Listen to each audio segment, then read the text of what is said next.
program is the Active Center.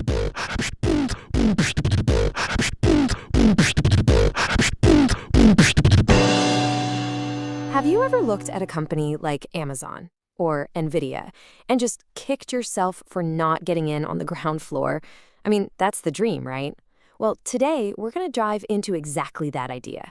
We're talking about small cap investing, which is really just the hunt for the next big thing before it becomes a household name.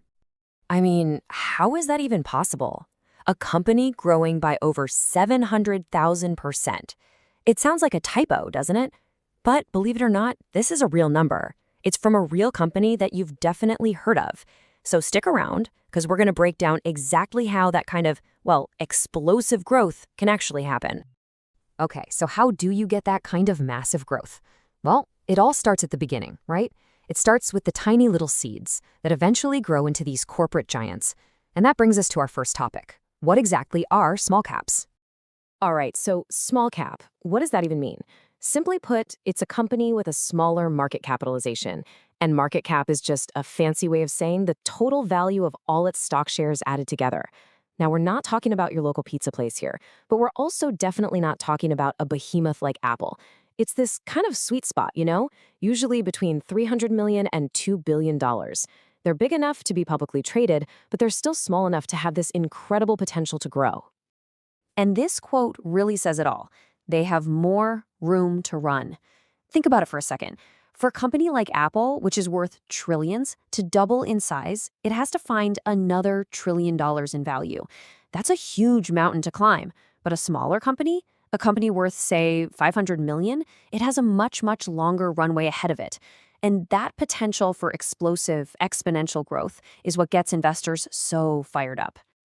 So that's really the mindset here. You're not investing in the giants of today. You're making a bet. You're basically saying, I think this little company is going to be one of the giants of tomorrow.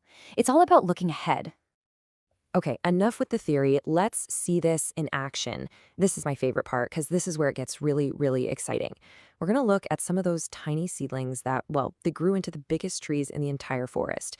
The numbers are, honestly, they're just mind-blowing. And our first case study is a name I guarantee you know. It's a little company that started out selling books online. Just books. And if you had invested in Amazon back at its IPO, its initial public offering, your investment would have grown by more than 320,000%. I mean, just think about that. That's how you turn a small bet into an absolute fortune. It's all about the power of getting in early. Okay, let's do another one. This company started out making graphics cards, mostly for video games. And today, it's literally at the heart of the entire AI revolution. And the growth here is even more insane. Over 760,000%. This is that number we started with. It's just a perfect example of what can happen when you spot a game-changing technology in its infancy. Wow, okay, so this table really puts it all into perspective, doesn't it? Just look at those IPO prices, and these are adjusted for all the stock splits over the years. Amazon started at 7 cents a share. Nvidia was 2.5 cents. These companies were the definition of small caps when they started. And that incredible journey from pennies to hundreds of dollars, that's where all that crazy growth came from. And of course, that insane company growth created legendary wealth for the founders. I mean, Jeff Bezos started Amazon with just 10 grand of his own money.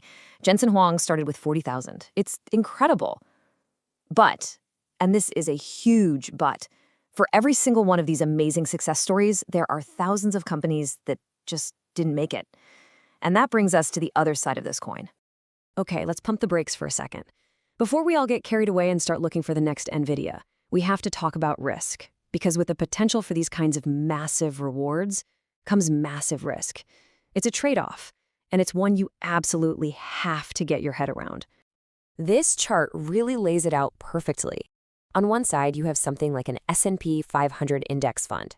That's your big, stable, established companies. It's a much smoother ride, less volatility, but the potential for huge growth is lower.